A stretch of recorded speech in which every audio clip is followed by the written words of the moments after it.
স্বপ্নদ্ৰষ্টা যতীন গগৈৰ যে ষষ্ঠ স্মৰণ বক্তৃতা অনুষ্ঠান, তেখেতৰ নৱম স্মৃতি দিৱসৰ লগত সংগতি ৰাখি ষষ্ঠ স্মাৰক বক্তৃতা অনুষ্ঠানৰ আয়োজন কৰা হৈছে। মই প্ৰথমে আয়োজক মণ্ডলীক ধন্যবাদ আৰু কৃতজ্ঞতা জ্ঞাপন কৰিছোঁ।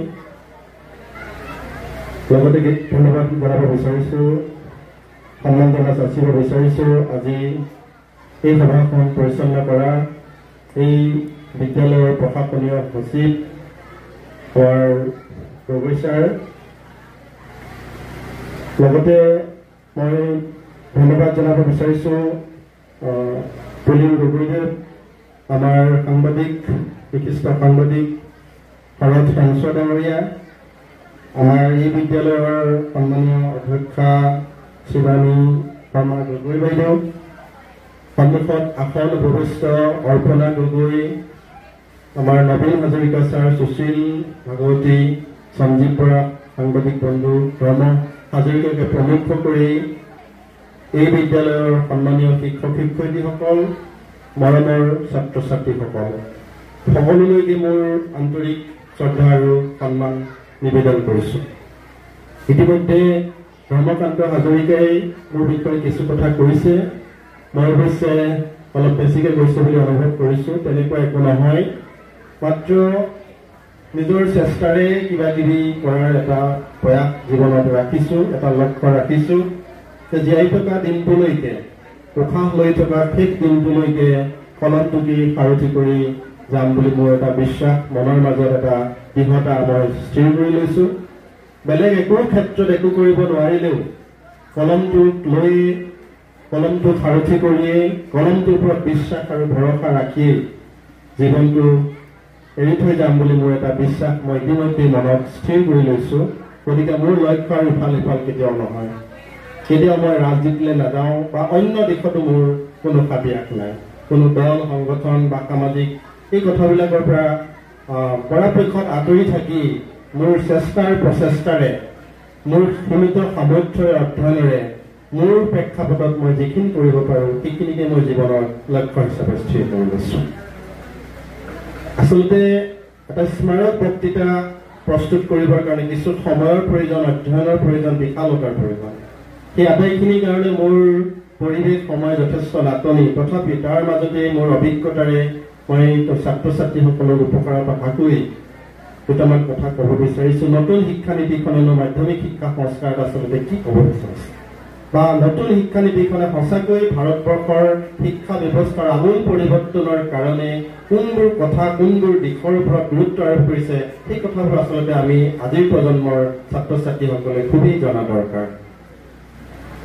প্ৰথমতে মই নমস্কাৰ জনাব বিচাৰিছোঁ যে অসমৰ শৈক্ষিক ইতিহাসত জাতীয় বিদ্যালয়ৰ যি জয়যাত্ৰা 1994 চনতে আৰম্ভ হৈছিল, সেই 94 চনতে আৰম্ভ হোৱা জয়যাত্ৰা 2025 চনত যে 31 বছৰত ভৰি দিছে, এই জয়যাত্ৰাৰ আজিৰ পৰা 3টা দশকৰ আগতে যি জয়যাত্ৰা আৰম্ভ হৈছিল অসমৰ শৈক্ষিক আকাশত, নিশ্চিতভাৱে সেইসকল সুদূৰ প্ৰসাৰী চিন্তা খনিকৰক আমি সন্মান জনাব লাগে। যি সময়ত ইংৰাজী মাধ্যমৰ স্কুলে এক আগ্ৰাসী ৰূপ ধাৰণ কৰিছিল, জাতীয় জীৱনলৈ কিছু শংকা আৰু সন্দেহ নামি অহাৰ প্ৰত্যক্ষ কৰা গৈছিল, সেই সময়তে অসমৰ শৈক্ষিক আকাশত উদিত হৈছিল জাতীয় বিদ্যালয় নামৰ এটা ধাৰণা। সেই ধাৰণাটোক জীৱন্ত ৰূপ দি অসম জাতীয় বিদ্যালয়ৰ পৰা বৰ্তমান অসমৰ প্ৰায়বোৰ অঞ্চলতে গঢ়ি উঠা জাতীয় বিদ্যালয়ে অসমৰ সমাজ জীৱনত, অসমৰ শৈক্ষিক জীৱনত যি অৱদান যোগাইছে তাক দোহৰাৰ প্ৰয়োজন নাই। নিশ্চিতভাৱে অসমীয়া জাতীয় জীৱন সৰ্বাংগ সুন্দৰ কৰাত অসমৰ শৈক্ষিক জগতত এই বিদ্যালয়সমূহে এক বিশিষ্ট বৰঙণি যোগাবলৈ সক্ষম হৈছে। আৰু এই যাত্ৰাত যিসকল সহযোদ্ধা, সেই সহযোদ্ধাসকলক নমস্কাৰ কৰিব লাগিব, সেই সহযোদ্ধাসকলক কৃতজ্ঞতাৰ ধন্যবাদ দিব লাগিব। সেই সহযোদ্ধাসকলে যি অসীম ত্যাগ, কষ্ট সহ্য কৰি তেওঁলোকে শিক্ষাকে জীৱনৰ লক্ষ্য হিচাপে লৈ এই অনুষ্ঠানটোক আজিৰ তাৰিখত জীৱন্ত কৰি ৰাখিছে আৰু এক প্ৰতিশ্ৰুতি সম্পন্ন অনুষ্ঠান হিচাপে গঢ় দিয়াৰ ক্ষেত্ৰত সকলো ধৰণৰ প্ৰয়াস আৰু প্ৰযত্ন কৰিছে, নিশ্চিতভাৱে এই অনুষ্ঠানৰ সৈতে জড়িত সকলো শিক্ষক শিক্ষয়িত্ৰী ধন্যবাদ আৰু কৃতজ্ঞতাৰ পাত্ৰ যিহেতু মই জানো এই অনুষ্ঠানবিলাকত কিমান সমস্যা থাকে ময়ো জীৱনৰ মাষ্টাৰ ডিগ্ৰী শেষ কৰাৰ পিছত জাতীয় বিদ্যালয়খনৰ লগত জড়িত হৈছিলোঁ গতিকে মই অনুষ্ঠানৰ ভিতৰৰ কিছু কথা জানো আৰু কিমান প্ৰত্যাহ্বানেৰে এই অনুষ্ঠানবিলাকৰ ছাত্ৰ ছাত্ৰীসকলক সুস্থ শৈক্ষিক শিক্ষা দিবলগীয়া হয় সেই শিক্ষকসকলৰ ত্যাগৰ কথা মই জানো গতিকে নিশ্চিতভাৱে শিক্ষকসকল ধন্যবাদ আৰু কৃতজ্ঞতাৰ পাত্ৰ তাৰপিছত যিজন ব্যক্তিৰ আসলতে স্বপ্নত এই অনুষ্ঠানটো আজি জীৱন্ত ৰূপত এনেদৰে উজ্বলি আছে মই সেইগৰাকী স্বপ্নদ্ৰষ্টা ব্যক্তিকো নমস্কাৰ আৰু কৃতজ্ঞতা জনাইছোঁ তেখেতে খুব কম সময়তে পৃথিৱীৰ পৰা মেলানে লাগিব লগা হ'ল নিশ্চিতভাৱে তেখেত যদি জীয়াই থাকিলেহেঁতেন অনুষ্ঠানটোৰ হয়তো আৰু গতি লাভ কৰিলেহেঁতেন বা অনুষ্ঠানটোৰ হয়তো আৰু বেলেগ এটা ৰূপত উপস্থাপন হৈ থাকিলেহেঁতেন গতিকে যি উদ্দেশ্যৰ লক্ষ্য লৈ গগৈদেৱে অনুষ্ঠানটো স্থাপন কৰিছিল তেখেত য'ৰ পৰাই য'তেই নাথাকক তাৰ পৰাই আপোনালোকক আশীৰ্বাদ দি আছে আপোনালোকক লক্ষ্য কৰিছে গতিকে তেখেতৰ সেই স্বপ্নক সাকাৰ ৰূপ দিবৰ কাৰণে আপোনালোকৰ যি প্ৰয়াস আৰু প্ৰযত্ন মই আপোনালোকক ধন্যবাদ আৰু কৃতজ্ঞতা জনাইছোঁ আৰু আশা কৰিছোঁ যে মানুহৰ মৃত্যু আছে কাৰণে আমাৰ জীৱনটো ইমান ধুনীয়া সেই কথাটো আমি কেতিয়াও অস্বীকাৰ কৰিব নোৱাৰোঁ আমাৰ জীৱনটো ইমান ধুনীয়া এই কাৰণেই যে আমাৰ জীৱনৰ লগত মৃত্যু জড়িত হৈ আছে কিন্তু অৱশ্যে কিছুমান মৃত্যুৱে আমাক হাহাকাৰ সৃষ্টি কৰে কিছুমান মৃত্যুৱে আমাক অভাৱনীয় ক্ষতি কৰে মই ভাবোঁ যতীন গগৈৰ মৃত্যুৰ এক অভাৱনীয় ক্ষতি কৰিছে সেই ক্ষতি পূৰণ কৰিবৰ কাৰণে আপোনালোকে যি ধৰণৰ প্ৰয়াস আৰু প্ৰযত্ন চলাইছে আপোনালোকৰ এই প্ৰয়াস আৰু প্ৰযত্নক মই অন্তৰৰ পৰা কৃতজ্ঞতাৰ সন্মান যাচিছোঁ এতিয়া আহিছোঁ মূল বিষয়লৈ যে মাধ্যমিক শিক্ষা সংস্কাৰত আমাৰ নতুন শিক্ষানীতি যিটো ৰাষ্ট্ৰীয় শিক্ষানীতি 2020ৰ কি ভূমিকা বা 2020ৰ কি গুৰুত্ব এই কথাটো বৰ দীঘলীয়া এটা পৰিক্ৰমাৰ মাজেৰে ক'ব লাগিব তথাপি মই থোৰতে কেইটামান কথা আপোনালোকক ক'ব বিচাৰিছোঁ যে বৰ্তমানলৈকে আমাৰ যিমানবোৰ শিক্ষানীতি আছিল অৰ্থাৎ 2020 চনৰ আগলৈকে যিমানবোৰ শিক্ষানীতি আছিলে যিমানবোৰ শিক্ষানীতিয়ে ভাৰতবৰ্ষৰ শিক্ষা উত্তৰণৰ কাৰণে প্ৰয়াস আৰু প্ৰযত্ন কৰিছিলে সেই শিক্ষানীতিসমূহৰ ভিতৰত কিন্তু এই শিক্ষানীতি কিছু ব্যতিক্ৰম ধৰণে পৰীক্ষা নিৰীক্ষা গৱেষণাৰ অন্তত এই শিক্ষানীতি ভাৰত চৰকাৰে গ্ৰহণ কৰিছে আৰু এই শিক্ষানীতি সঁচাৰ্থত যদি ভাৰতবৰ্ষত ব্যৱহাৰ হয় সঁচাৰ্থ যদি প্ৰয়োগ হয় তেতিয়াহ'লে ভাৰতবৰ্ষৰ যিখন শৈক্ষিক ছবি সেই শৈক্ষিক ছবিখন যে সলনি হ'ব তাত কোনো সন্দেহ নাই ইয়াৰ যিটো শিক্ষানীতিৰ যিটো প্ৰকৃত আত্মা যিটো স্পিৰিট সেই স্পিৰিটত এনেকুৱা কিছুমান কথা কোৱা হৈছে এনেকুৱা কিছুমান দিশৰ কথা কৈছে এনেকুৱা কিছুমান লক্ষ্যৰ কথা কৈছে এনেকুৱা কিছুমান গুৰুত্বপূৰ্ণ বৈশিষ্ট্যৰ কথা কৈছে যিবোৰ যদি বাস্তৱত সঁচাৰ্থত আমি প্ৰয়োগ কৰিব পাৰোঁ নিশ্চিতভাৱে অসমৰ শৈক্ষিক আকাশত এক আলোড়ন আহিব শৈক্ষিক আকাশৰ যি যাত্ৰা সেই যাত্ৰাত এটা বিপ্লৱৰ সূচনা হ'ব তাত কোনো সন্দেহ নাই এতিয়া এই কথাবিলাক এটা পৰীক্ষামূলক এতিয়া এই গোটেই কথাবিলাক এটা পৰীক্ষামূলক অৱস্থাতে আছে যদিও শিক্ষানীতিখন ইতিমধ্যে প্ৰয়োগ হৈছে তথাপি পৰীক্ষামূলকভাৱে আমি কাম কাজবিলাক কৰি আছোঁ পৰীক্ষামূলকভাৱে শিক্ষানীতিখনক চাই থকা হৈছে আৰু 2030 চনলৈকে এই কথাবিলাক এনেধৰণে পৰীক্ষামূলকভাৱে চলি থাকিব কিন্তু কথা হৈছে কি যে এই শিক্ষানীতিখন কিয় গ্ৰহণ কৰিব লগা হ'ল তাৰ অন্তত এটা দীঘলীয়া ইতিহাস আছে সেই ইতিহাস ক'বলৈ গ'লে বহু দীঘলীয়া হ'ব মই তেনেটি থোৰতে আপোনালোকক অৱগত কৰিব বিচাৰিছোঁ যে যেতিয়া ব্ৰিটিছ ভাৰতবৰ্ষলৈ আহিছিল সেই সময়তো ভাৰতবৰ্ষত শিক্ষানীতি আছিল প্ৰাচীন যিটো ভাৰতীয় শিক্ষানীতি সেই প্ৰাচীন শিক্ষানীতিৰ কিছু লক্ষ্য উদ্দেশ্য আছিল সেইখিনি বিষয়ে মই চমুকৈ ক'ব বিচাৰিছোঁ যে প্ৰাচীন ভাৰতীয় যিটো শিক্ষানীতি সেই শিক্ষানীতিৰ যথেষ্ট শক্তিশালী আছিল বুলি কোৱা হয় কাৰণ সেই সময়তে ভাৰতবৰ্ষৰ নালন্দা নিচিনা বিশ্ববিদ্যালয় আছিল তক্ষশিলা নিচিনা বিশ্ববিদ্যালয় আছিল বিক্ৰমশিলা নিচিনা বিশ্ববিদ্যালয় আছিল আৰু সেই বিশ্ববিদ্যালয়বিলাকত পৃথিৱীৰ বিভিন্ন মানুহ ভাৰতবৰ্ষত অধ্যয়ন কৰিবলৈ আহিছিল আৰু সেই অধ্যয়ন কৰিবলৈ অহা পণ্ডিতসকলে ইতিহাসৰ বুকুত তেখেতলোকৰ অৱদান আৰু তেখেতলোকৰ যিটো সৃষ্টিশীলতা সেইখিনি ইতিহাসৰ সোণালী আখৰে লিখি যাবলৈ সক্ষম হৈছে গতিকে সেই সময়তে ভাৰতবৰ্ষৰ যিটো শিক্ষানীতি প্ৰাচীন যিটো শিক্ষানীতি সেইটো অত্যন্ত শক্তিশালী আছিল বুলি কোৱা হয় কাৰণ ভাৰতবৰ্ষৰ যদি আমি ঐতিহ্য বিচাৰি যাওঁ যে ভাৰতবৰ্ষৰ ইতিহাস হৈছে ৰামায়ণ মহাভাৰতৰ ইতিহাস বেদ উপনিষদৰ ইতিহাস গীতা ভাগৱতৰ ইতিহাস গতিকে এই ইতিহাসবিলাক যদি চাওঁ তেতিয়াহ'লে কিমান সমৃদ্ধিশালী এটা জাতি আছিল ভাৰতবৰ্ষ এই সমৃদ্ধিশালী জাতিটোৰ বুকুত যিবোৰ শিক্ষানীতি গঢ় লৈ উঠিছিল আৰু সেই যিটো প্ৰাচীন ভাৰতীয় শিক্ষানীতি সেই শিক্ষানীতিটো মূলতঃ পৰম্পৰাৰ ওপৰত বেছ কৰি সৃষ্টি হৈছিল বিশেষকৈ পৰম্পৰা ৰীতি নীতি দেখাচাৰৰ ওপৰত সেই শিক্ষানীতি বৰ্তি আছে আৰু সেই শিক্ষানীতিৰ মূল লক্ষ্যটো আছিলে আত্মদিশোধ অৰ্থাৎ আত্মানুসন্ধানৰ জৰিয়তে আত্ম উপলব্ধিৰ জৰিয়তে আত্মচেতনাৰ জৰিয়তে জীৱনৰ পৰা মুখ লাভ কৰা বা মুক্তি লাভ কৰা সেই লক্ষ্য স্থিৰ কৰিছিলে আৰু সেই লক্ষ্যৰ ভিত্তিত সত্য সুন্দৰ আৰু প্ৰজ্ঞাৰ সাধনেৰে জীৱনৰ শেষত জীৱনৰ মুক্তিৰ বাবে যি আত্মদিশোধ হ'ব উপলব্ধি কৰিব লাগে তাৰ কাৰণে প্ৰাচীন শিক্ষানীতিয়ে ভাৰতবৰ্ষত বিভিন্ন ধৰণে ব্যৱস্থা গ্ৰহণ কৰিছিল সেই শিক্ষানীতিৰ আধাৰতেই পৰৱৰ্তী সময়ত ভাৰতবৰ্ষৰ শিক্ষা ব্যৱস্থা আগবাঢ়িছিল কিন্তু যদি আমি লক্ষ্য কৰোঁ তেতিয়া ব্ৰিটিছ আহি চালে যে ভাৰতবৰ্ষৰ শিক্ষানীতি যথেষ্ট শক্তিশালী যদিও ভাৰতৰ শিক্ষানীতি শক্তিশালী বুলি ভাবিছিল গতিকে ব্ৰিটিছে শাসন কৰিবৰ কাৰণে কিন্তু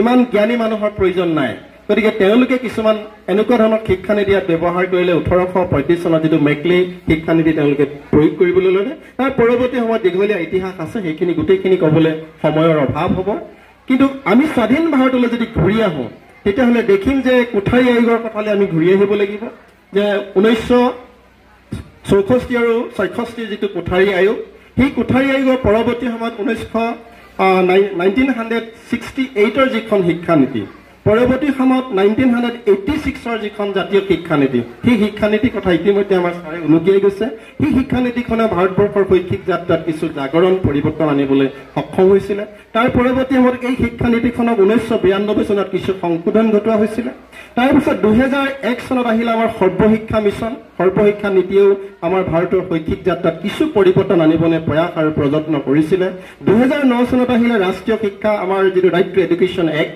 এখন 2009 চনত অনা হ'ল আৰু সেই 2009 চনত যিটো ৰাইট টু এডুকেশ্যন এক্ট আহিলে তাৰ আধাৰত শিক্ষাক মৌলিক অধিকাৰ হিচাপে স্বীকৃতি প্ৰদান কৰা হ'ল অৰ্থাৎ ভাৰতবৰ্ষৰ সংবিধানৰ 2002 চনত যিটো 86 সংশোধনী সেই 86 কি কৰিলে যে ৰাইট টু এডুকেশ্যন আনিলে আৰু ৰাইট টু এডুকেশ্যনৰ আধাৰত প্ৰত্যেকজন 6 পৰা 14 বছৰ শিশুৱে বিনামূলীয়া আৰু বাধ্যতামূলক শিক্ষা লাভ কৰিব লাগিব আৰু সেইটো আমাৰ মৌলিক অধিকাৰ হিচাপে স্বীকৃতি লাভ কৰিব সেইটো সংবিধানৰ 21 নম্বৰ আৰ্টিকুলৰ 1 সন্নিৱিষ্ট কৰা হৈছে আৰু মৌলিক কৰ্তব্যৰ 51 নম্বৰ আৰ্টিকুলৰ 1 তাত সন্নিৱিষ্ট কৰা হৈছে অৰ্থাৎ শিক্ষা প্ৰসাৰ কৰাটো শিক্ষা প্ৰদান কৰাটো শিক্ষা গ্ৰহণ কৰাটো যেনেকৈ মৌলিক অধিকাৰ সেইদৰে 6 পৰা 14 বছৰ সকলো শিশুকে শিক্ষা বিস্তাৰৰ কাৰণে উদ্যোগ লোৱাটো আমাৰ মৌলিক কৰ্তব্য হিচাপে ভাৰতীয় সংবিধানত লিপিবদ্ধ হ'ল তাৰ পৰৱৰ্তী সময়ত দেখিলে যে এইটো 34 বছৰৰ পিছত অৰ্থাৎ 86 চনৰ পৰা 20 চনলৈকে যিটো 34 বছৰীয়া যাত্ৰা সেই যাত্ৰাত দেখা গ'ল যে যেনেকৈ ভাৰতবৰ্ষৰ শৈক্ষিক জাগৰণ আনিব লাগিছিল শৈক্ষিক পৰিৱৰ্তন আনিব লাগিছিল সেই পৰিৱৰ্তন পূৰ্বৰ যিখিনি শৈক্ষিক আইন সেই একখিনি তেনেধৰণে সক্ষম হোৱা নাই গতিকে সক্ষম নোহোৱাৰ প্ৰেক্ষাপটত দীঘলীয়া গৱেষণাৰ অন্তত দীঘলীয়া প্ৰচেষ্টাৰ অন্তত আমি জানো যে কৃষ্ণস্বামী কস্তুৰী ৰংগন এই সমিতিখনৰ অধ্যক্ষ আছিলে তেওঁ ঈশ্বৰৰ প্ৰাক্তন অধ্যক্ষ আছিলে এই কৃষ্ণস্বামী কস্তুৰী ৰংগনৰ অধ্যক্ষতাত এই সমিতিখনে দীঘলীয়া সময় ধৰি গৱেষণা কৰিছিলে যে কেনেকুৱা শিক্ষানীতি ভাৰতবৰ্ষত ব্যৱহাৰ কৰিলে গ্ৰহণ কৰিলে অদূৰ ভৱিষ্যতে ভাৰতবৰ্ষৰ শৈক্ষিক যাত্ৰা বিশ্ব মানদণ্ড হৈ উঠিব ভাৰতবৰ্ষৰ শিক্ষাৰ মানদণ্ডই বিশ্ব শিক্ষাৰ মানদণ্ডৰ লগত ফেৰ মাৰিব পাৰিব আৰু ভাৰতবৰ্ষৰ যিটো মানৱ সম্পদ বিকাশৰ যাত্ৰা সেইটো দ্ৰুতগতিৰে বৃদ্ধি পাব এই কথাবোৰ লক্ষ্য ৰাখি আমি জানো যে 2020 চনৰ 29 জুলাইত এইখন আমাৰ কেবিনেট প্ৰধানমন্ত্ৰী অধ্যক্ষ নৰেন্দ্ৰ মোদীৰ অধ্যক্ষৰ কেবিনেটত এই এখন গৃহীত হ'ল আৰু পৰৱৰ্তী সময়ত সেইদিনাই এক জাগৰণৰ সৃষ্টি হ'ল পৰৱৰ্তী সময়ত এই একখনৰ ভিতৰত কি আছে যিখিনি আমি আজি মাধ্যমিক আমি সংস্কাৰৰ কথাখিনি মূলতঃ পাতিব বিচাৰিছোঁ আচলতে ইয়াত কোৱা হৈছে এই আইনখনৰ জৰিয়তে কোৱা হৈছে যে সংস্কাৰখিনি আনিবলৈ বিচৰা হৈছে ইয়াত কোৱা হৈছে যে প্ৰত্যেকটো শিক্ষাৰে মূল্য আছে ইয়াৰ আগলৈকে আমাৰ কিছুমান ডিগ্ৰীৰ কোনো মূল্য নাছিলে বা কিছুমান ডিগ্ৰী আমাৰ গুৰুত্বপূৰ্ণ বুলি বিবেচনা কৰা নাছিলে বা কিছুমান কৰ্মক্ষেত্ৰই গুৰুত্বপূৰ্ণ বুলি বিবেচনা কৰা নাছিলে এই একখনৰ অধীনত কি কৰা হৈছে প্ৰত্যেকটো ডিগ্ৰীৰ মূল্য আছে আৰু প্ৰত্যেকৰে কাৰণে এখন কৰ্মক্ষেত্ৰ আছে সমুখত প্ৰত্যেকৰ কাৰণে এখন কৰ্মক্ষেত্ৰ ৰৈ আছে আৰু প্ৰতিটো ডিগ্ৰীৰে এটা গুৰুত্বপূৰ্ণ মূল্য আছে আগতে আমি কি শুনিছিলোঁ যে যেনে তেনে BA পাছ কৰিলে একো কামত নাহে যেনে তেনে BA পাছ কৰি কোনো দৰকাৰ নাই গতিকে যেনে তেনে BA পাছ কৰিতো একো কৰিব নোৱাৰে সেই কথাবোৰ এতিয়া নাই সেই কথাবোৰ এতিয়া অতীত হৈ গৈছে এতিয়া কি হৈছে যে আমাৰ গোটেই ব্যৱস্থাটো বৃত্তিমুখীয়া আৰু স্কিল ডেভেলপমেণ্টৰ ওপৰত নিৰ্ভৰ হৈ গৈছে যে গোটেই প্ৰক্ৰিয়াটো নিউ এডুকেশ্যন পলিচি স্পিডটোৱে হৈছে বৃত্তিমুখী শিক্ষা আৰু লাইফ স্কিল জীৱনমুখী শিক্ষা এই শিক্ষাত আটাইতকৈ গুৰুত্ব দিয়া কথাটো হৈছে যে পৰীক্ষাৰ বাবে শিক্ষা নহয়, নম্বৰৰ বাবে শিক্ষা নহয়, শিক্ষা জীৱনৰ বাবে। আটাইতকৈ ডাঙৰ গুৰুত্বপূৰ্ণ দিশটো হৈছে শিক্ষা জীৱনৰ বাবে, শিক্ষা পৰীক্ষাৰ বাবেও নহয়, শিক্ষাৰ নম্বৰৰ বাবে। এই যিটো লক্ষ্যৰে, এই যিটো স্পিৰিটেৰে নতুন শিক্ষানীতিটো প্ৰস্তুত কৰা হৈছে, তাত কোৱা হৈছে যে সকলো ডিগ্ৰীয়ে মূল্য আছে। যে এতিয়া আমি ডিগ্ৰী অৱস্থাত যিবোৰ কোৰ্চ গ্ৰহণ কৰিছো, তাত স্কিল এনহেন্স বুলি এটা কোৰ্চ হৈছে, SEC স্কিল এনহেন্সমেণ্ট কোৰ্চ। সেই কোৰ্চটোত কি কৰা হৈছে যে মেকানিকো শিকিব পাৰিব, তাত বিউটিচিয়ান শিকিব পাৰিব, তাত কোনোবাই ভাল নাচে, সেই নচাৰ নম্বৰটো চাৰ্টিফিকেটখনত যোগ হ'ব, কোনোবাই ভাল আঁকিব পাৰে, অঁকাৰ নম্বৰটো চাৰ্টিফিকেটখনত যোগ হ'ব, কোনোবাই ভাল ফেশ্বন ডিজাইনিষ্ট কৰিব পাৰে, সেই নম্বৰটো চাৰ্টিফিকেটখনত যোগ হ'ব। অৰ্থাৎ আমাৰ যিমানবোৰ হাতৰ বিদ্যা আছে, আমাৰ যিমানবোৰ স্কিল আছে, কিন্তু স্কিলবিলাকৰ ইয়াত গুৰুত্ব আহিব।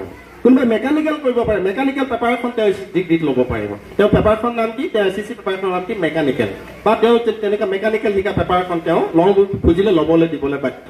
গতিকে তেওঁ সেইটো তাতে শিকিব পাৰিব। আগতে কি হৈছিলে, ডিগ্ৰী পাছ কৰিলো, ডিগ্ৰী পাছ কৰি পেলাই 6 মাহ মই কম্পিউটাৰ কৰিলো, 6 মাহ কম্পিউটাৰ কৰাৰ পিছত মই কম্পিউটাৰ অপাৰেটৰ হিচাপে কাম কৰিছো। এই যে সুদীৰ্ঘ সময়ত ডিগ্ৰী পাছ কৰিলো, সেই ডিগ্ৰীটো মোক কোনো কামত নাহিলে। এই যে লাষ্টত 6 মাহ মই কম্পিউটাৰ ল'লো, সেইটোহে মই জীৱন জীৱিকা নিৰ্ধাৰণ কৰি দিছো।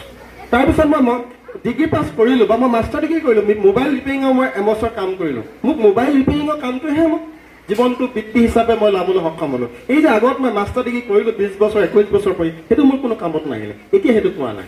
আপুনি পঢ়ি থকা দিনতে মোবাইল ৰিপেয়াৰিং শিকিব পাৰিব, পঢ়ি থকা দিনতে ড্ৰাইভিং শিকিব পাৰিব, পঢ়ি থকা দিনতে আপুনি বিউটিচিয়ান শিকিব পাৰিব, পঢ়ি থকা দিনত আপুনি বিহু কোৰ্চ ল'ব পাৰে, বিহু বুলি এটা কোৰ্চ আছে, আপুনি ভাল নাচিলে তাৰো নম্বৰটো তোমাৰ চাৰ্টিফিকেটত যোগ হ'ব, কোনোবাই ভাল আৰ্ট কৰিব পাৰে, সেই আৰ্টটো চাৰ্টিফিকেটত যোগ হ'ব, কোনোবাই ভাল উদ্ভাৱনী চিন্তা আছে, উদ্ভাৱনী চিন্তাটো চাৰ্টিফিকেটখনত তাৰ মাৰ্ক সন্নিৱিষ্ট হ'ব। গতিকে কোনো শিক্ষাৰ এতিয়া অথলে নাযায়।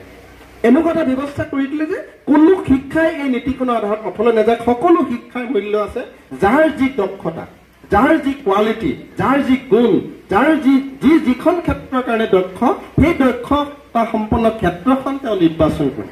ইয়াত সি কৈছে যে মাধ্যমিক স্তৰতে তেওঁ যিখন ক্ষেত্ৰৰ কাৰণে উপযুক্ত, যিখন ক্ষেত্ৰৰ কাৰণে তেওঁ দক্ষ, ভৱিষ্যতে যিখন ক্ষেত্ৰত তেওঁ নিজৰ শ্ৰেষ্ঠতা প্ৰদৰ্শন কৰিম বুলি ভাবিছে, বা যিখন ক্ষেত্ৰৰ ওপৰত ভিত্তি কৰি তেওঁ জীৱন জীৱিকা নিৰ্বাহ কৰিম বুলি ভাবিছে, সেই ক্ষেত্ৰখন তেওঁ মাধ্যমিক স্তৰতে নিৰ্ধাৰণ কৰিব পাৰিব, সেই ক্ষেত্ৰখন তেওঁ মাধ্যমিক স্তৰতে নিৰ্বাচন কৰি ল'ব পাৰিব।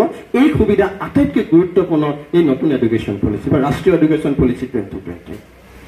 কি কৈছে এইখিনি কথা গোটেই ডিটেইলছ আপোনালোকে জানে, এই সম্পৰ্কে বহুত লিখা লিখিবা হৈছে, মই একেবাৰে ডিটেইলছ ক'লে আপোনালোকে বৰিং হৈ যাব, সেইকাৰণে কথাখিনি মই বেলেগ ধৰণে কৈছো।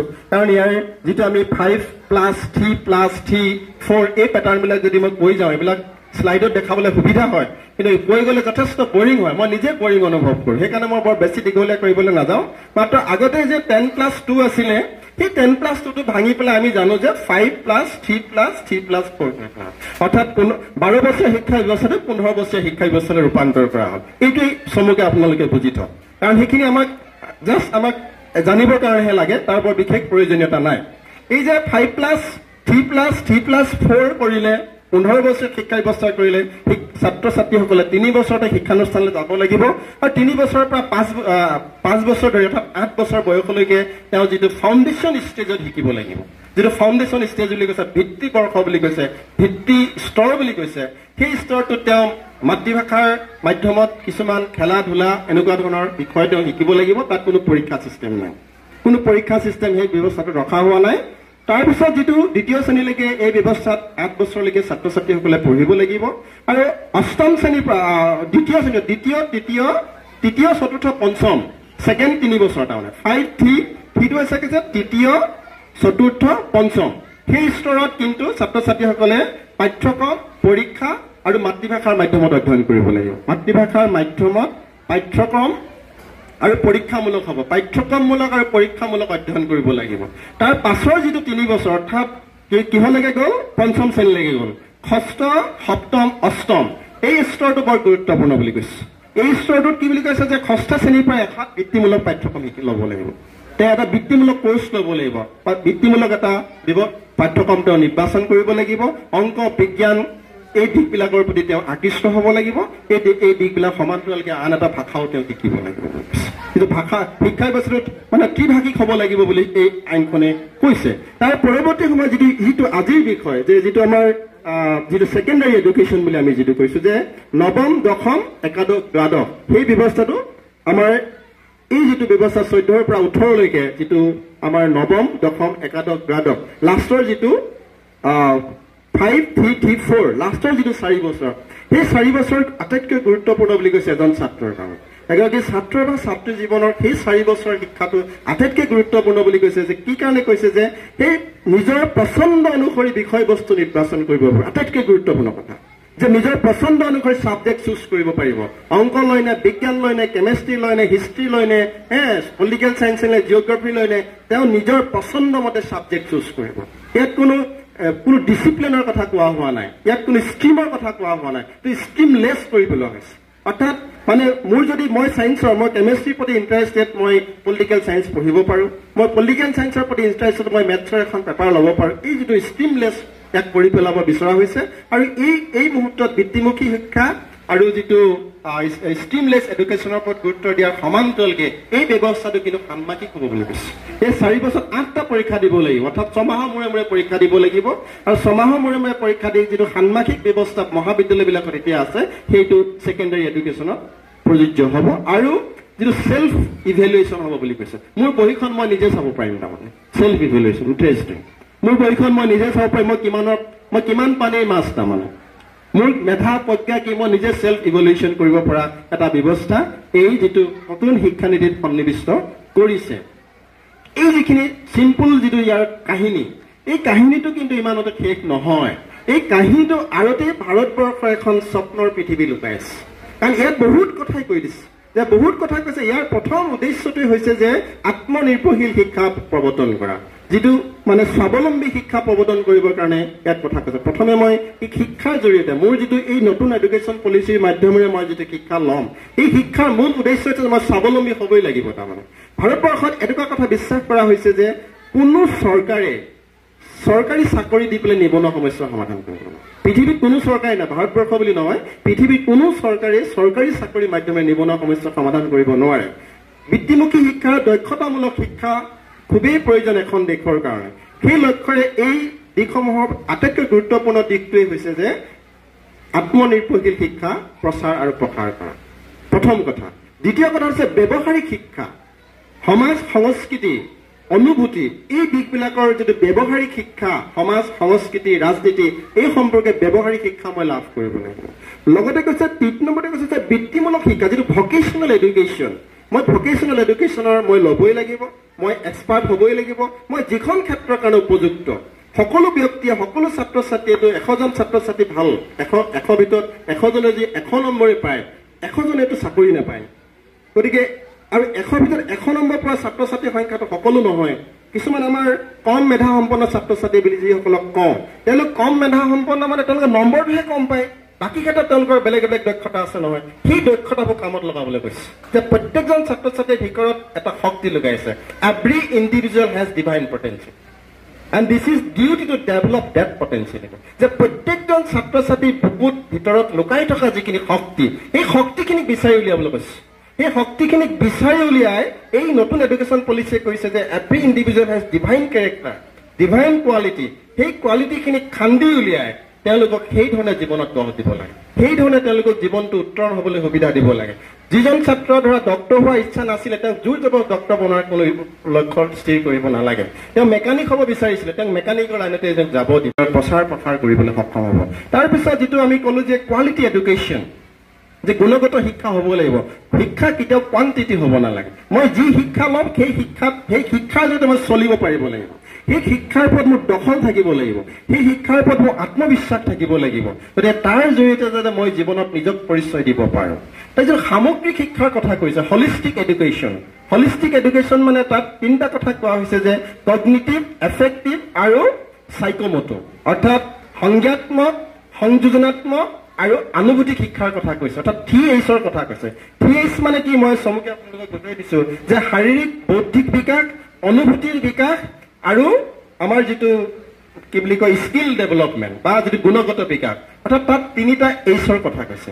প্ৰথম এইচটো কৈছে হেডটোৰ কথা কৈছে হেড মানে মোৰ নহয় জানো ACAD হেড মানে মোৰ এই মোৰটো মানে কি কৈছে মোৰ বৌদ্ধিক আৰু মানসিক বিকাশ হ'ব লাগিব প্ৰথম এইচ নতুন যিটো হলিষ্টিক এডুকেশ্যন বা যিটো সামগ্ৰিক বিকাশৰ কথা কৈছে দ্বিতীয় এইচটোৰ কথা কৈছে যে মোৰ হাৰ্ট মানে মোৰ অনুভূতি মোৰ হৃদয়খন মোৰ অনুভূতি মোৰ অন্তৰখনৰ বিকাশ হ'ব লাগিব মই দুখত কান্দিব জানিব লাগিব মানুহজন বিপদত পৰিছে মই আগবাঢ়ি যাব পৰাকৈ মোৰ অনুভূতি থাকিব লাগিব মোৰ সমাজখনৰ প্ৰতি দায়িত্ব আছে জাতিটোৰ প্ৰতি দায়িত্ব আছে সন্মুখত থকা প্ৰত্যাহ্বানবিলাকৰ প্ৰতি মোৰ দায়িত্ব আছে গতিকে সকলোৰে প্ৰতি মোৰ দায়িত্ব আছে মোৰ হৃদয়খন অনুভূতিবান হ'ব লাগিব মোক যদি শিক্ষাই এজন মেকানিকেল বনাই দিয়ে মই যদি সমাজখনৰ চৌফালে ঘটি থকা ঘটনাবিলাকে যদি মোক কেতিয়াও তলাব নোৱাৰে মোৰ অনুভূতিত যদি কোনো আঘাত হানিব নোৱাৰে মোক যদি ভিতৰখন যদি মোক সেই ধৰণে সহানুভূতিশীলে লৈ যাব নোৱাৰে তেতিয়াহ'লে সেই শিক্ষাৰ কোনো কাম নাই বুলি কৈছে গতিকে সমাজত আমাক অনুভূতিশীল ব্যক্তি লাগিব হৃদয়বান ব্যক্তি লাগিব যি অনুভূতিশীল হৃদয়বান ব্যক্তিয়ে দৰাচলতে সমাজখন ধুনীয়া কৰিব পাৰে জাতিটো ধুনীয়া কৰিব পাৰে দেশখন ধুনীয়া কৰিব পাৰে কেৱল নিজৰ কাৰণে ধনী হ'বলৈ কোৱা নাই এই আইনখনত মোৰ নিজৰ লগতে মোৰ চৌপাশৰ পৃথিৱীখনৰ প্ৰতি মোৰ আনুভূতিক চেতনাটো জাগ্ৰত কৰিব লাগিব that is call heart head heart আৰু ৩ নম্বৰ কথাটো কৈছে হেণ্ড মানে মোৰ হাত দুখনৰ কথা কৈছে মানে হেড হাৰ্ট এণ্ড হেণ্ড অৰ্থাৎ মোৰ স্কিল ডেভেলপমেণ্ট মই মোৰ কিবা এটা স্কিল মই ডেভেলপ কৰিব লাগিব যিটো স্কিলৰ জৰিয়তে মই মোৰ বৃত্তিমুখী শিক্ষাৰ জৰিয়তে মই জীৱন জীৱিকা নিৰ্ধাৰণ কৰি ল'ব পাৰোঁ অৰ্থাৎ মোৰ যদি বৌদ্ধিক অৰ্থাৎ মোৰ মগজুৰ বিকাশৰ জৰিয়তে বৌদ্ধিক বিকাশৰ যিটো মানসিক বিকাশৰ জৰিয়তে মই জীৱন জীৱিকা নিৰ্ধাৰণ কৰিব পাৰোঁ মোৰ আনুভূতিক বিকাশৰ জৰিয়তে মই জীৱন জীৱিকা নিৰ্ধাৰণ কৰিব পাৰোঁ আৰু মোৰ স্কিল ডেভেলপমেণ্ট অৰ্থাৎ হাতখনৰ বিকাশৰ জৰিয়তে হেণ্ডৰ বিকাশৰ জৰিয়তেও মই মোৰ জীৱন জীৱিকা নিৰ্ধাৰণ কৰিব পাৰোঁ আৰু একেবাৰে শেষত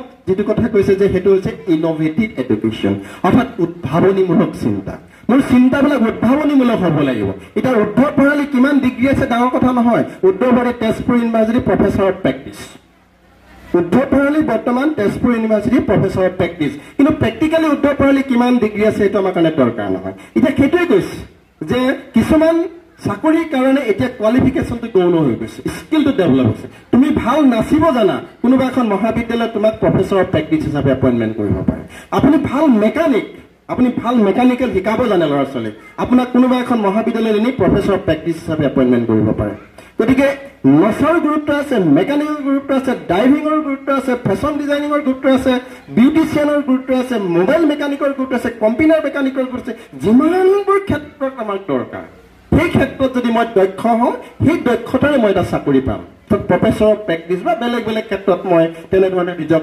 উপস্থাপন কৰিব পাৰিম বা মই নিজক তেনেকৈ সংস্থাপন বিচাৰি ল'ব পাৰিম এই এডুকেশ্যন পলিচি সেই ইন'ভেটিভ প্ৰেক্টিছৰ কথা কৈছে উদ্ভাৱনীমূলক চিন্তাৰ বিকাশ হৈছে অৰ্থাৎ একবিংশ শতিকাৰ যিখন আমাৰ বিশ্ব বৰ্তমান যদি এই যিটো একবিংশ শতিকাৰ বিশ্বখনৰ লগত ফেৰ মাৰিবলৈ হ'লে মই এই চিন্তাৰ চেতনাৰে মই আগবাঢ়িব লাগিব আৰু যিটো একবিংশ শতিকাৰ যিখন পৃথিৱী বিশ্বায়নৰ যিখন পৃথিৱী সেই বিশ্বায়নৰ পৃথিৱীখনত যদি ভাৰতে মূৰ তুলি থাকিবলৈ হয় কাৰণ ভাৰতবৰ্ষ এতিয়া পৃথিৱীৰ ভিতৰতে বৃহৎ জনসংখ্যা এই বৃহৎ জনসংখ্যাৰ দেশখনৰ আনুভূতিক বিকাশ শৈক্ষিক বিকাশ আৰু গুণগত শিক্ষা আৰু যদি স্কিল ডেভেলপমেণ্ট যদি নহয় তেতিয়াহ'লে কেতিয়াও ভাৰতবৰ্ষই বিশ্বৰ বুকুত নিজৰ অস্তিত্ব প্ৰতিষ্ঠা কৰিবলৈ সক্ষম নহ'ব এইখিনি কৰিবলৈ যাওঁতে আকৌ কেইটামান স্তৰৰ কথা কৈছে যে এচেচিবিলিটি এডুকেশ্যনৰ কথা এচেচিবিলিটি অৰ্থাৎ সচলতা যে সকলোৱে শিক্ষা গ্ৰহণ কৰিব পৰা এটা অৱস্থা সৃষ্টি কৰিব লাগিব কোনেও যাতে প্ৰতিবন্ধকতাৰ সৃষ্টি নহয় শিক্ষা গ্ৰহণ কৰিবলৈ যাওঁতে কাৰো সন্মুখত যাতে প্ৰত্যাহ্বান নাথাকে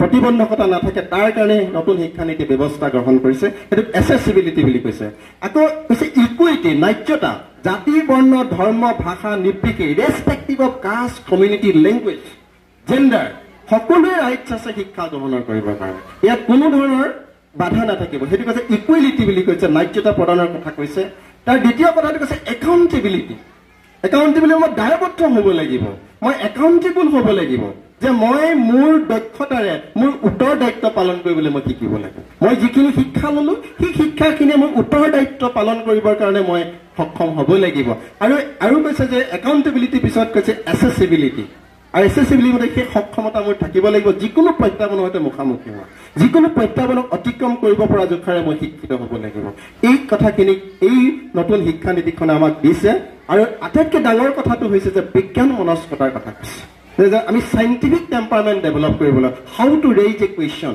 কেনেকৈ মই প্ৰশ্ন সুধিব লাগে, অৰ্থাৎ ক্ৰিটিকেল থিংকিং আৰু প্ৰব্লেম সলভিং আৰু ইন'ভেশ্যন, তিনিটা সকলোতকৈ গুৰুত্বপূৰ্ণ এই নীতিখনে কৈছে যে ক্ৰিটিকেল থিংকিং, মই ক্ৰিটিকেলি থিংকিং চিন্তা কৰিব পাৰিব লাগিব, মোৰ ভিতৰত এটা সমালোচনাত্মক দৃষ্টিভংগী মই বিকাশ কৰিব পাৰিব, সমালোচনাত্মক দৃষ্টিভংগী, কোনোবাই কিবা এটা কৈ দিলে সেইটো সত্য নে অসত্য, তাত শুদ্ধতা আছে নাই, তাত ন্যায্যতা আছে নাই, সি কিমান শতাংশ শুদ্ধ তাক মই বিচাৰ কৰিব পাৰিব লাগিব, কোনোবাই কৈ দিলে সেই কথাটোকে যদি মই চাৰ্কুলেট কৰি দিওঁ বা সেইটোকে যদি মই সত্য শুদ্ধ বুলি কৈ লওঁ, মই কেতিয়াও শিক্ষিত ব্যক্তি নহয়। গতিকে মই যদি ক্ৰিটিকেল থিংকিং, সমালোচনাত্মক দৃষ্টিভংগী মই বিকাশ কৰিব পাৰিব লাগিব, সত্য শুদ্ধ ন্যায়, কোনটো সত্য কোনটো ন্যায় কোনটো স্বচ্ছ তাক বিশ্লেষণ কৰিব পৰা ধাৰণা বিশ্বাস সক্ষমতা মই সৃষ্টি কৰিব লাগিব, সেইটো ক্ৰিটিকেল থিংকিং বুলি কৈছে। আৰু ইন'ভেটিভটো কৈছোৱে মই ইতিমধ্যে, যে আমি উদ্ভাৱনী চিন্তা থাকিবই লাগিব, উদ্ভাৱনী চিন্তাৰ এটা গুৰুত্ব আছে, সেই গুৰুত্ব ভাৰতবৰ্ষৰ শিক্ষা ব্যৱস্থাত আমি সেইটো আগবঢ়াই লৈ যাব লাগিব। আৰু যিখিনি কথা এই এডুকেশ্যন পলিচি আৰু বহু গভীৰতালৈ গৈ কথাবোৰ কৈছে যে ভাৰতবৰ্ষৰ যিটো শিক্ষাৰ শ্ৰেণীৰী যিটো ব্যৱস্থা, সেই ব্যৱস্থাটো সলাই দিবৰ কাৰণে এই শিক্ষানীতিখন যথেষ্ট বুলি কৈছে। কিন্তু তাৰ কাৰণে আমি এজন সুনাগৰিক হ'ব লাগিব, যে কৈছে যে এই শিক্ষানীতিখনৰ মূল উদ্দেশ্য এজন সঁচা ভাৰতীয় নাগৰিক সৃষ্টি কৰিব লাগিব, আৰু এজন সঁচা ভাৰতীয় নাগৰিকৰ সৃষ্টিৰে দক্ষতাৰে তেওঁ বিশ্বমুখী যাত্ৰাত সক্ষম কৰি তুলিব। তেতিয়াহে আচলতে ভাৰতবৰ্ষৰ এই শিক্ষানীতিখনৰ লক্ষ্য আৰু উদ্দেশ্য যি ৰাখিছে, সেই লক্ষ্য উদ্দেশ্য পূৰণ হ'ব বুলি আশা কৰিব পাৰি, অন্যথা কেতিয়াও লক্ষ্য উদ্দেশ্য পূৰণ হ'ব নোৱাৰে। আটাইতকৈ ডাঙৰ কথাটো হৈছে যে জ্ঞান বিজ্ঞান প্ৰজ্ঞা, এই কথাবিলাকৰ ওপৰত এই আইনখন সকলোতকৈ বেছি গুৰুত্ব দিছে। মোৰ জ্ঞান লাগিব, জ্ঞান অবিহনে মোৰ কেতিয়াও মই আগবাঢ়ি যাব নোৱাৰিম। জ্ঞান মানে সকলো ক্ষেত্ৰৰ জ্ঞানৰ কথা কৈছে। আৰু বিজ্ঞান, মই নিজকে বিজ্ঞান মনস্কতা বৃদ্ধি কৰিব লাগিব, how to raise A question মই জানিব লাগিব। আৰু আনুভূতিক বিকাশৰ কথা ক'লো, যিটো আত্মজ্ঞান, আত্মজ্ঞান মানে কি বুলি কৈছে এই আইনখনে, যে মই কিহৰ কাৰণে যোগ্য, মোৰ ভিতৰত কি যোগ্যতা আছে, মোৰ ভিতৰত কি দক্ষতা আছে, মই সেই যোগ্যতা দক্ষতাক আৱিষ্কাৰ কৰি ভিতৰৰ পৰা মোৰ যোগ্যতা দক্ষতাখিনি মই উলিয়াই আনি মই সেইমতে মোক নিজক জীৱনটো গঢ় দিবলৈ সৃষ্টি কৰিব প্ৰয়াস প্ৰযত্ন কৰিব লাগিব। সেইকাৰণে সেই আনুভূতিক চেতনাৰ কথা কৈছে, আত্মজ্ঞানৰ কৈছে, আৰু সকলোতকৈ কৈছে যে আমি সৃষ্টিশীল হ'ব লাগিব। সৃষ্টিশীল চেতনা এটা আমাৰ ভিতৰত আছে, সেই প্ৰত্যেকৰে ভিতৰত লুকাই থকা যিটো সৃষ্টিশীল চেতনা, সেই চেতনাটোক বিচাৰি উলিয়াই আমি সেই ধৰণে জীৱন যাত্ৰাত অগ্ৰসৰ হ'ব লাগিব। এই গোটেই কথাখিনি নতুন এডুকেশ্যন পলিচিয়ে আমাক দিছে। সকলোতকৈ গুৰুত্বপূৰ্ণ কথাটো হৈছে মাধ্যমিক স্তৰত সাংঘাতিক ধৰণৰ সংস্কাৰ কৰিছে। মই ইতিমধ্যে ক'লো যে যিটো স্তৰৰ সংস্কাৰ এটা সাধাৰণ সংস্কাৰ, কাৰণ স্তৰটো সংস্কাৰ কৰি দিছে, 12 বছৰীয়া শিক্ষাটো 15 বছৰীয়া কৰিছে, সেইটো বৰ ডাঙৰ কথা নহয়। বৃত্তিমূলক শিক্ষা আৰম্ভণিৰ পৰা 6ষ্ঠ শ্ৰেণীৰ পৰা বৃত্তিমূলক শিক্ষা ব্যৱস্থা কৰিছে, সেইটো বৰ ডাঙৰ কথা নহয়। বা স্কিমলেছ কৰিছে মাধ্যমিক স্তৰত, সেইটো বৰ ডাঙৰ কথা নহয়। কিন্তু এই কথাখিনি প্ৰয়োগ কৰি আগবঢ়াই লৈ যোৱাৰ যিটো ব্যৱস্থা, তাৰ যিখিনি খনিকৰ যিখিনি সৈনিক, সেই সৈনিকখিনি কিন্তু দায়বদ্ধ হ'ব। আটাইতকৈ কৈছে যে ৰেছপনচিবল পাৰ্চন হ'ব লাগিব। আমি এই আইনখনক ভাল পাব লাগিব, যিখন এক্টৰ কথা কৈছো, যিখন শিক্ষা আইন, সেই আইনখনক ভাল পাই সেই শিক্ষকসকলে সেই দায়বদ্ধতাৰে কিন্তু কাম কৰিব লাগিব। কাৰণ আগৰ শিক্ষানীতিবিলাক ব্যৰ্থতা হোৱাৰ মূলতে হৈছে যিটো মেকানিজিম, সেই মেকানিজিমটো ব্যৰ্থ হৈছে। এই শিক্ষানীতি যদি যিমানবোৰ ভাল চৰিত্ৰ নাথাকক কিয়, ইয়াৰ যদি মেকানিজিমটো ভাল নহয়, তেতিয়াহ'লে ই কেতিয়াও সফল হ'ব নোৱাৰে। কাৰণ মেকানিজিমটো ব্যৱহাৰ কৰিব কোনে, মেকানিজিমটো প্ৰয়োগ কৰিব কোনে, আৰু শিক্ষকসকলৰ এটা গভীৰ দায়িত্ব আছে। সেই গভীৰ দায়িত্বৰ উপলব্ধিৰে শিক্ষকসকলে আত্মচেতনাৰে দায়বদ্ধতাৰে একাউণ্টেবিলিটিৰে আচলতে আইনখন ছাত্ৰ ছাত্ৰীসকলৰ মাজলৈ লৈ যাব লাগিব, শিক্ষা ব্যৱস্থাৰ মাজলৈ লৈ যাব লাগিব। তেতিয়াহে দৰাচলতে এই আইনখনৰ যিটো সপোন, যিটো স্পিৰিট, যিটো আত্মা, সেই আত্মাতে মই ভাবোঁ বাস্তৱত ইয়াৰ সফলতা লাভ কৰিবলৈ সক্ষম হ'ব। নহ'লে পূৰ্বৰ যিমানবোৰ শিক্ষা আইন ব্যৰ্থ হৈছে, এই আইনখনৰ ব্যৰ্থতাৰ দিশে গতি কৰিবলৈ বেছি দিন নালাগিব। গতিকে এই আইনখনৰ সকলোতকৈ গুৰুত্বপূৰ্ণ দিশটি হৈছে যে এই যিখিনি আইনখনৰ আগবঢ়াই লৈ যোৱা যিটো মেকানিজিম, সেই মেকানিজিমৰ প্ৰত্যেকজনেই দায়বদ্ধভাৱে কাম কৰিবলৈ আমি চেষ্টা কৰিব লাগিব। কাৰণ আমাৰ মাজত এটা ক'ব নলগাকৈ এটা চৰিত্ৰ গঢ় লৈ দিছে, আমি ফাঁকি দি ভাল পাওঁ। আমি বহু সময়ত দেখিছোঁ, সকলো একে নহয়, সকলো একে নহয়, শিক্ষকসকল আমাৰ বহুত বদনাম আছে যে আমি কেতিয়াবা কৰ্তব্যত অৱহেলা কৰোঁ। বিশেষকৈ চৰকাৰী খণ্ডৰ বহু ক্ষেত্ৰত সেই অৱহেলা আছে। ইতিমধ্যে মাতৃভাষাৰ মাধ্যমৰ বহু বিদ্যালয়ৰ মৃত্যু হৈছে। মৃত্যু হোৱাৰ মূলতে আমি শিক্ষকসকল জগৰীয়া, এইটো আমি অস্বীকাৰ কৰিব নোৱাৰোঁ। দুখটো আমি কেৱল আনলৈ ঠেলি দিলে নহ'ব, দুখটো কেৱল আইনখনৰ গাত ঠেলি দিলেও নহ'ব, সেই দায়িত্ব আমি নিজে বহন কৰিব লাগিব। কাৰণ আমি শিক্ষকসকলে সেই দায়বদ্ধতা অভাৱ হৈছে, হয়তো আমি একাউণ্টেবিলিটি আমি ফেইল হৈছোঁ, যাৰ কাৰণে আমি এই মানুহক আশ্বস্তৰ বিশ্বাস দিব পৰা নাই যে আমি ভাল এডুকেশ্যন প্ৰভাইড কৰিছোঁ, ভাল এডুকেশ্যন দিবলৈ সক্ষম হৈছোঁ। গতিকে শিক্ষকসকলে সেই আত্মবিশ্বাসেৰে এটা পৰিৱেশ ৰচনা কৰিব লাগিব যে সঁচাৰ্থতেই এক শৈক্ষিক জাগৰণে, শৈক্ষিক বিপ্লৱেৰে অদূৰ ভৱিষ্যতে ভাৰতবৰ্ষৰ শিক্ষাৰ দিশত এক বেলেগ ধৰণৰ জাগৰণ আনিবলৈ ব্যৱস্থা চলোৱা হৈছে। তাৰ কাৰণে মই এজন দায়বদ্ধ ব্যক্তি, আৰু সেই দায়বদ্ধতাৰ পৰা মই পলাই গ'লে নহ'ব। অৰ্থাৎ মই পৰিৱৰ্তনটো আমাক লাগিব, পৰিৱৰ্তন কোনে ৰোধ কৰিব নাই। জ্যোতিপ্ৰসাদৰ যিটো কথা যে পৰিৱৰ্তনেহে জগত ধুনীয়া কৰে, কিন্তু পৰিৱৰ্তনৰ যাত্ৰাত মোক মাইনাছ কৰি গ'লে নহ'ব। আমাৰ আটাইতকৈ ডাঙৰ কথাটো হৈছে যে পৰিৱৰ্তনৰ যাত্ৰাত সদায় আমি নিজক মাইনাছ কৰি লওঁ। মই কেতিয়াও নিজক মাইনাছ কৰি কথাখিনি কোৱা নাই, মই নিজক প্লাছ কৰি কৈছোঁ যে এই পৰিৱৰ্তনৰ যাত্ৰাত মই নিজক প্লাছ কৰি ময়ো কিছু সংশোধন হ'ব লাগিব, মোৰো কিছু একাউণ্টেবিলিটিৰ প্ৰয়োজন আছে। আৰু সেই সংশোধিত সৃষ্টি আৰু চেতনাৰে এই দিশেৰে আগবাঢ়ি গৈ ছাত্ৰ ছাত্ৰীসকলক সঁচাৰ্থত শিক্ষা প্ৰদান কৰিবৰ কাৰণে এই আইনখনে যি বৈপ্লৱিক পৰিৱৰ্তনেৰে ভাৰতবৰ্ষৰ শিক্ষা যাত্ৰাক বিশ্বমুখী শিক্ষা যাত্ৰালৈ লৈ যাব খুজিছে, তাৰ কাৰণে আটাইতকৈ গুৰুত্বপূৰ্ণ দিশ হৈছে। তাৰোপৰি কৈছে যে এই আইনখনে বিশ্বমুখী 100টা বিশ্ববিদ্যালয় এখন স্থাপন কৰে, অৰ্থাৎ 100খন বিশ্বৰ উন্নত বিশ্ববিদ্যালয়ৰ কেন্দ্ৰ ভাৰতবৰ্ষত স্থাপন কৰিব, আৰু তাত সেই শিক্ষানুষ্ঠানবিলাকত পঢ়িবৰ কাৰণে উপযুক্ত বৃত্তি লাভ কৰিব। গতিকে এই কথাবোৰ আছে। তাৰপিছত মহাবিদ্যালয় পৰ্যায়ত যিমানবোৰ পৰিৱৰ্তন হৈছে, জাষ্ট মই এটা চমুকে আপোনালোকক আভাস দি থৈ যাওঁ। তাৰপৰা যিহেতু পূৰ্বৰ ডিগ্ৰী ব্যৱস্থা 3 বছৰীয়া 4 বছৰীয়া কৰি পেলোৱা হ'ল। এতিয়া প্ৰথম বছৰ পঢ়িলেও কিন্তু তাৰ গুৰুত্ব আছে। মই ক'লো যে সকলো ডিগ্ৰীৰ গুৰুত্ব আছে। আগতে কি হৈছিলে যে প্ৰথম বছৰ পঢ়াৰ পিছত যদি তেওঁ ওলাই গুচি গ'ল, সেইখন ডিগ্ৰীৰ কোনো মূল্য নাই। ছেকেণ্ড বছৰ পঢ়িও যদি ওলাই গৈছে, তাৰো কোনো মূল্য নাই। অৰ্থাৎ আটাইকেইবছৰ পঢ়িও যদি তেওঁ ডিগ্ৰী পাছ কৰিব নিলে, তথাপিও তাৰ কোনো মূল্য নাই। এতিয়া কিন্তু প্ৰথম বছৰ পঢ়িলেই তেওঁ চাৰ্টিফিকেট পাব, দ্বিতীয় বছৰ পঢ়িলে তেওঁ ডিপ্ল'মা পাব, তৃতীয় বছৰ পঢ়িলে তেওঁ ডিগ্ৰী পাব, চতুৰ্থ বছৰ পঢ়িলে অনাৰ্ছ উইথ ডিগ্ৰী পাব। অৰ্থাৎ উচ্চ শিক্ষাৰ ব্যৱস্থাটো ব্যাপক পৰিৱৰ্তন অনা হৈছে। গতিকে প্ৰথম বছৰ পঢ়ি আকৌ গোটেই যাত্ৰাটো 7 বছৰত শেষ কৰিব লাগে। অৰ্থাৎ মই 2 বছৰ পঢ়িলোঁ, 3 নম্বৰ বছৰ পঢ়িবলৈ মোৰ টকা পইচা নাই, মই গৈ পেলাই কোনোবা এটা কোম্পানীত চাকৰি কৰি পইচা ঘটিলোঁ, পইচা ঘটি আহি পেলাই কিন্তু 3 বছৰতকৈ 2 বছৰটো বেছি হ'লে নহয়। অৰ্থাৎ গোটেই যাত্ৰাটো 7 বছৰত শেষ কৰিব লাগিব। অৰ্থাৎ মাজত মই 3 বছৰ গেপো পাম। যদি মোৰ পঢ়িবলৈ খুব ইচ্ছা, মই 2 বছৰ পঢ়ি পেলাই গুচি গ'লোঁ, ক'ৰবাত কোম্পানীত চাকৰি কৰিলোঁ, চাকৰি কৰি পেলাই সেই 3 নম্বৰ বছৰ আকৌ মই প্ৰথমৰ পৰা পঢ়িব নালাগে। অৰ্থাৎ মই 3 নম্বৰ বছৰৰ পৰা পঢ়িলেই হ'ব, কিন্তু গেপছটো 3 বছৰতকৈ বেছি হ'ব নালাগিব। অৰ্থাৎ ইমান ধুনীয়া কিছুমান নতুন ইন'ভেশ্যন সংযোজন এই আইনখনে কৰিছে। তাৰোপৰি আমাৰ এতিয়া যিবিলাক স্কিল এনহেন্সমেণ্ট কোৰ্চ ল'ব পাৰে ছাত্ৰ ছাত্ৰীসকলে, কোনোবাই বিউটিচিয়ান ল'ব পাৰে, কোনোবাই কম্পিউটাৰ ল'ব পাৰে, কোনোবাই মোবাইল মেকানিক ল'ব পাৰে, কোনোবাই বিহু নাচিব পাৰে, এনেকৈ বিভিন্ন ধৰণৰ কোৰ্চবিলাক এতিয়া সংযোজন কৰা হৈছে। আৰু সেই কোৰ্চবিলাকৰ জৰিয়তে সঠিক মানৱ সম্পদ যে আমি বিকাশ কৰিব পাৰিম, আৰু মানৱ সম্পদ যে ভাৰতবৰ্ষত অপচয় হৈ আছিল, এই আইনখনে স্বীকাৰ কৰিছে যে পূৰ্বৰ যিমানবোৰ শিক্ষাৰ আইন আছিলে, সেই শিক্ষা আইনবিলাকে মানৱ সম্পদ অপচয় কৰিছিল। মোৰ কিছুমান দক্ষতাৰ কোনো মূল্যই নাছিল, মোৰ কিছুমান ডিগ্ৰীৰ কোনো মূল্যই নাছিল। মই যদি BA পাছ কৰি পেলাই যদি মই ইমান বছৰ দীঘলীয়া যাত্ৰা কৰাৰ পিছত যদি মই ব্ৰইলাৰ কাটিব লগা হয়, মোৰ শিক্ষাৰ কি মূল্য থাকে? তাতকৈ মই বেলেগ এটা কোৰ্চ কৰাই ভাল আছিলে। গতিকে এই কথাবোৰ এতিয়া চেঞ্জ হৈছে, এই কথাবোৰ এতিয়া সলনি হৈছে। গতিকে প্ৰত্যেকটো শিক্ষা মূল্য আছে, আৰু প্ৰত্যেকৰ কাৰণে এখন শৈক্ষিক ক্ষেত্ৰ আছে, আৰু প্ৰত্যেকখন শৈক্ষিক ক্ষেত্ৰৰে উপযুক্ত মূল্যৰে, পদমৰ্যাদাৰে, উপযুক্ত সন্মানেৰে, স্কিলেৰে, দক্ষতাৰে উজলি থাকিব পৰাকৈ এই শিক্ষানীতিখন নিৰ্মাণ কৰা হৈছে। গতিকে বৰ বেছি দীঘলীয়া নকৰোঁ, যথেষ্ট দীঘলীয়া হৈছে ইতিমধ্যে, আৰু বহুত কথা ক'ব লগা আছে, বহুত কথা যাব। ইয়াৰ গৱেষণাৰ কথা কি, এই আইনখনে গৱেষণাৰ ক্ষেত্ৰত কি কথা কৈছে, কিমান পাৰ্চেণ্টেজ পালে তেওঁ 4ৰ্থ বছৰত ডিগ্ৰী কৰিব পাৰে, তাৰ কিছুমান কথা আছে। সেই কথাখিনি এতিয়া আৰু একেবাৰে মই ডিটেইলছলৈ নাযাওঁ। কিন্তু এটা কথাই সত্য যে এই আইনখনে যে এটা ভাৰতবৰ্ষৰ শৈক্ষিক যাত্ৰাত এটা বিপ্লৱ আনিবৰ কাৰণে প্ৰয়াস কৰিছে, তাত কোনো সন্দেহ নাই। এই আইনখনত আমি সন্দেহৰ দৃষ্টিৰে চোৱা উচিত নহয়। আইনখনৰ ভিতৰত থকা যিটো আত্মা, যিটো স্পিৰিট, সেইটো সঁচা অৰ্থতে ভাৰতীয় আধ্যাত্মিক চিন্তা চেতনাৰে, পৰম্পৰাগত শিক্ষাৰে, মাতৃভাষাৰ শিক্ষাৰে গুৰুত্বপূৰ্ণ দিশেৰে আগবাঢ়ি লৈ যাব খোজা হৈছে। সকলোতকৈ গুৰুত্বপূৰ্ণ দিশ হৈছে মাতৃভাষাৰ ওপৰত গুৰুত্ব দিছে, পৰম্পৰাগত শিক্ষাৰ ওপৰত গুৰুত্ব দিছে।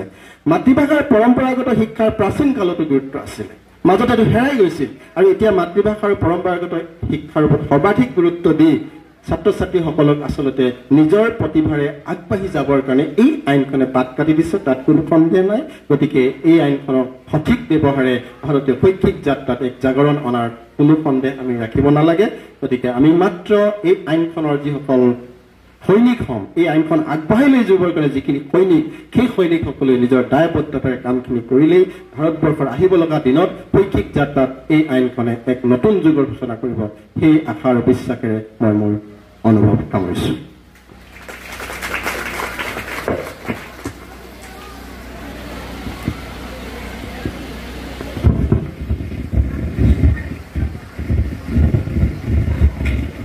আমাৰ যিটো স্মাৰক বক্তৃতানুষ্ঠান যিটো বিষয় আমি ইয়াত দিয়া আছিলে, মাধ্যমিক শিক্ষাৰ সংস্কাৰত